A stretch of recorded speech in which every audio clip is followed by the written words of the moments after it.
Hi, everybody. I'm Pratibha Agarwal. I'm an immigration attorney. I help clients all throughout the United States. I am located right outside of Washington, D.C. in Arlington, Virginia. But our clients are everywhere, and that's because immigration, it's a federal practice. And that means that no matter where you as a client are located, you can have a licensed attorney that's located anywhere in the U.S. So if we can help you, call our office and we would love to chat with you about your immigration issue and go over your options with you. We're at 703-348-1663. Great. So I'm here to answer your immigration questions. So go ahead and type them into the chat. We're streaming live on both TikTok and on Facebook. So if you kind of lose connection on one of the sites, you can certainly log on to the other site and type your question in or listen in there as well. But go ahead and type your question in. Just a heads up that what we talk about is not privileged or confidential because obviously other people are listening as well. If you want to talk about your specific case and go over the details of your specific case, call our office to schedule a consultation. We're at 703-348-1663. I'm going to go ahead and start off with some questions that come our way pretty often while you guys are here getting settled, and say hi to you guys. Hi, Ricky. Hi, Jeshan. Hi, Thevis. Hi, Zonia. And I see we have some people joining on Facebook as well. Say hello if you're here and you're listening, and feel free to type your question in. Again, my name is Pratibha Agarwal, and I'm an immigration attorney. I'm located outside of DC, but our clients are everywhere. So if you have immigration questions, it's a federal practice, and we can help clients located anywhere in the U.S. or internationally also. Okay, I'm going to start off with a question that we get pretty often in our office. And while I'm talking about that, go ahead and put in whatever you have for me today. We have a question often where our clients ask us, hey, I want a social security number. How do I get a social security number, right? So we have clients that have come to the U.S., let's say on a tourist visa, and their status expired, or we have clients that have come to the U.S. Illegally and have never had the opportunity to apply for any kind of immigration benefit, and they ask, I want a social security number. How can I get one? So a social security number we can apply for one when you have a work permit also. So the way to get a work permit is essentially you have to have a kind of application pending.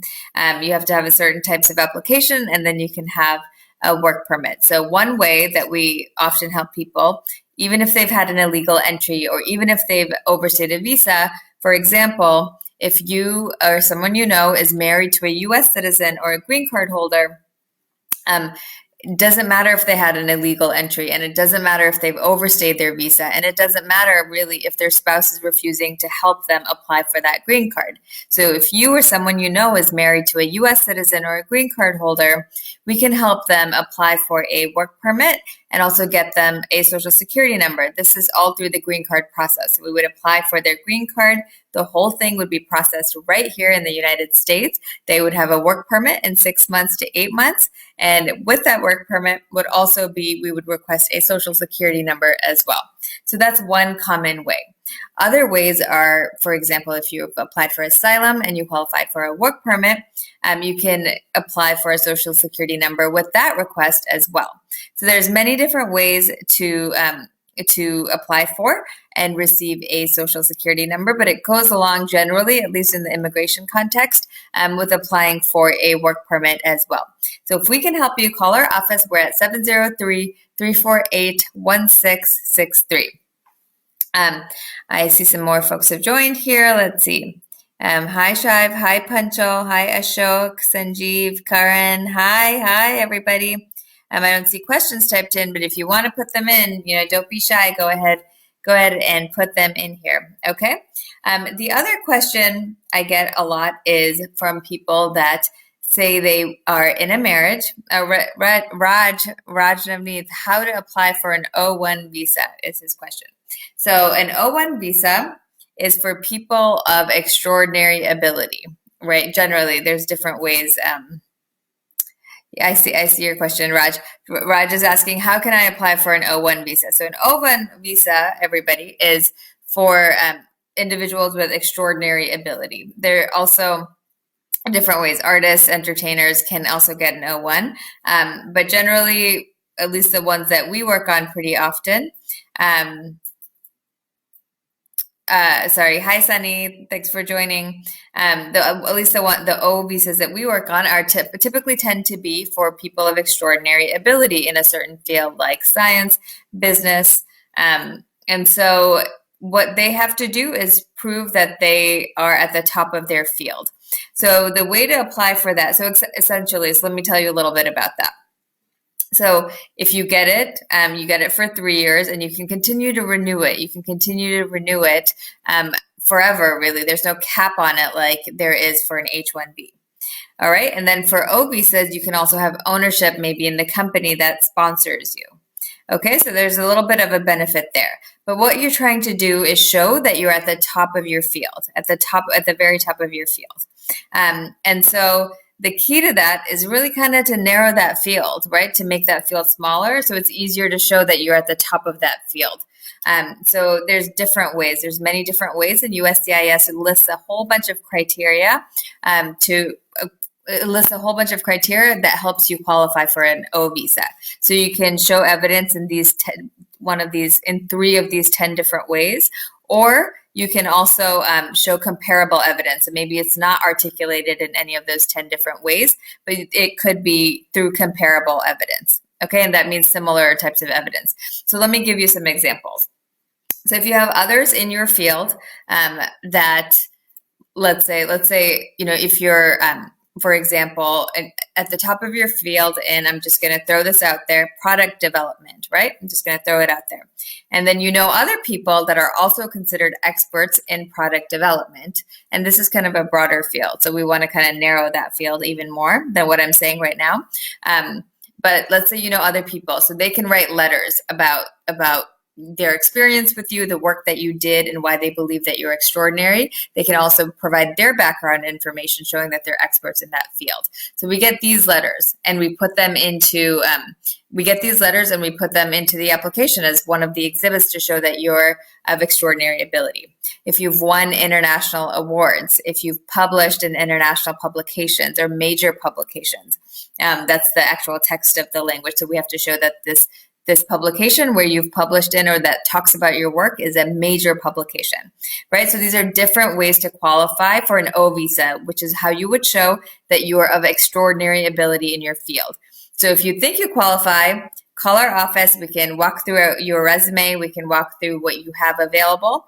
And we'd love to chat with you more about it. We're at 703-348-1663.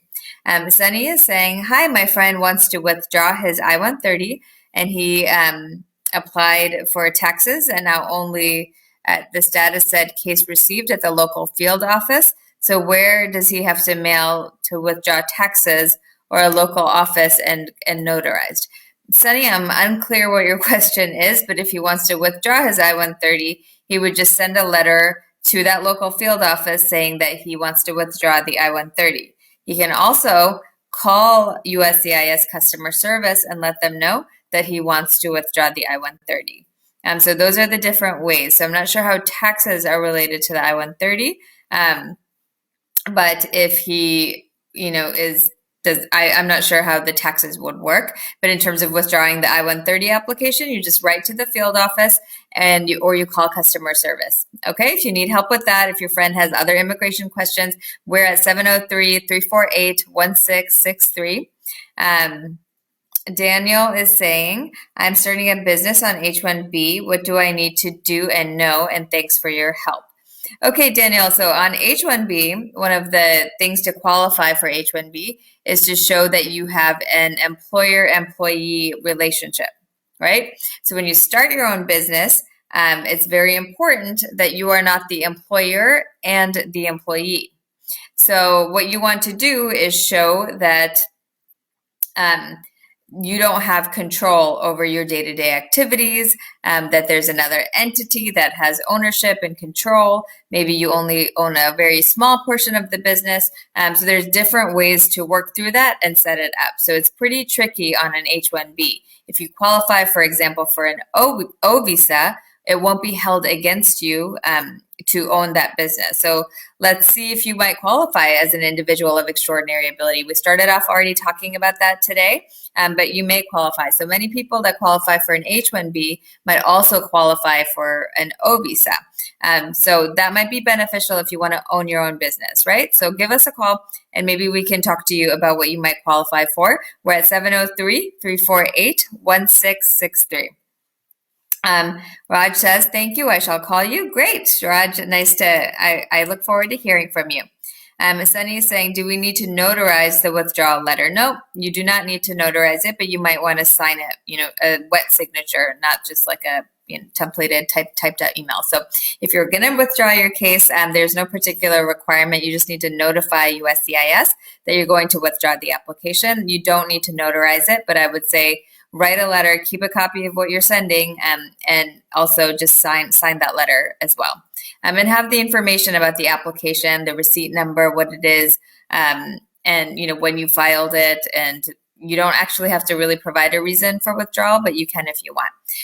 If we can help you, call our office. We're at 703-348-1663. Sunny, I see you're on TikTok, or maybe there's another Sunny on TikTok and on Facebook. All right, so we have a few other questions here. Let's see.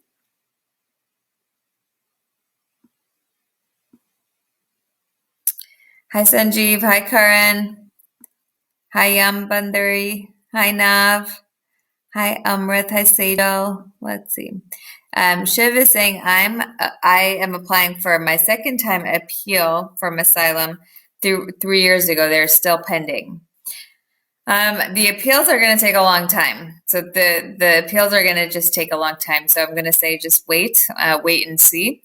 There are different ways to kind of speed your case along. And I've talked about it before on here. For example, one is to apply for a writ of mandamus. So essentially, every government agency is required to process your case in a timely fashion. So every government agency is required to process in a timely fashion, right? Be efficient. So sometimes they take a really long time. Many times they take a really long time. So what I would recommend that you do is really document all of your attempts to move the case along. So every time you call, make a spreadsheet and keep track of what you are doing. So keep track of, I called the customer service number. I wasn't able to reach a representative on this date, right? So just keep a log of the date and your action, and eventually, if it's way far out of processing times, you may then be in a good position to sue the government. And essentially, it sounds crazy. I know. It's not, though. But what you're asking them to do is essentially telling them to satisfy their obligation of processing cases in an efficient and timely manner. So you're just requiring them to make a decision on your case. It might not be a positive decision, but you are requiring the government by doing this to make a decision on your case, right? So if you have a strong case, there's no reason why you wouldn't do it. If we can help you with that, give us a call. We're at 703-348-1663. Hi, Surinder. Hi, Rocky. Rocky's saying how to withdraw an asylum case with no deportation. Like if I want to come in the future and not going to be in the, sorry, Rocky, you're cutting out here. Well, you can withdraw it and you can leave, but you're going to have potential fraud issues, right? If you filed a fraudulent petition, or you can say that, circumstances in your home country changed. So there's different reasons why you may have withdrawn. I wouldn't necessarily provide tons of detail in that letter, but hopefully you may have an issue coming back in the future if there's any kind of allegation of fraud or a filing of frivolous asylum application. Okay? Give us a call if we can help you. We're at 703-348-1663. Bunty is saying, U visas, how long does it take? Can I apply for a VAWA case? Yeah, we handle VAWA cases all the time. If you would like to give us a call, I can walk you through the process. So essentially, to qualify for VAWA, it's the VAWA stands for Violence Against Women Act, right? But it's not just for women, and it's not just for a spousal relationship. So you can qualify if you are married to a U.S. citizen or a green card holder. You could be a man married to a woman married to a man, woman to a woman. It doesn't matter. If you're married to a U.S. citizen or a green card holder, and you are the victim of abuse, you can apply for a self-petition, a VAWA self-petition. Okay, and then the abuse. Some people think that it has to be physical abuse. Some people think there has to be police reports. Emotional abuse will qualify. So emotional abuse are things like name calling, being very controlling with finances, controlling with where you go, who you see, nagging behavior, constantly calling, constantly reading your text messages, or making kind of threats to have you deported. That doesn't always have to be the case, but there's all these different ways to show this kind of behavior. And the good thing about VAWA is if you had an illegal entry and you're married to a U.S. citizen or a green card holder, you can still qualify to get your green card right here in the United States. So call us if we can help you with this case. We're at 703-348-1663. Another way to qualify for VAWA is if you have a child who is a U.S. citizen who is 21 or over, right? And if you can show that there's abusive behavior from your child, that you're a victim of this abuse, meaning they're rebellious, they're difficult, they call you names, they call you lazy, they blame you for being undocumented. These types of things can help you qualify for an I-360 self-petition through VAWA. Okay, and this means, so what are the benefits of this? So you will get a green card in 2 to 2.5 years, but 6 to 8 months after you apply, you will get a work permit, and you will also get travel authorization. And you can qualify for this even if you entered illegally, or even if you entered with, let's say, a tourist visa and it expired and you've been out of status for a long time, you would still qualify for this. Okay, so if you're married to a U.S. citizen or a green card holder, or if you have a child who is a U.S. citizen who's 21 or over, you would qualify to apply for and receive your green card. All right, so let's see. Praveen is saying, any new information about the Biden Act? Nothing yet. I'll keep you posted. Praveen is saying, I've had pending asylum for 5 years. Yes, if you are married to a U.S. citizen or a green card holder, Praveen, I would call and see if we could qualify you for a green card, not through asylum. Okay? We're at 703-348-1663. Do I look like I work 24 hours? I hope you are not saying that I look tired, which I kind of am, but I hope that's not what you're saying. Bunty is saying, I married a U.S. citizen 6 months ago. If deportation, still can I apply for a VAWA? Yes, you can still apply. If you've had a previous deportation, we may be able to help you still qualify for a VAWA. You call our office. We're at 703-348-1663. You might still be eligible. So VAWA, if you were deported and you're back and you came back to the U.S., or if you have a deportation order against you, you may still qualify. But your case, we need to go through your case and walk through what issues may be present in your case. Okay, but there's still hope. Call our office. We're at 703-348-1663. All right. I think we got through all your questions. It was nice to see everybody, and I will see you soon. Okay. Bye. Have a good night.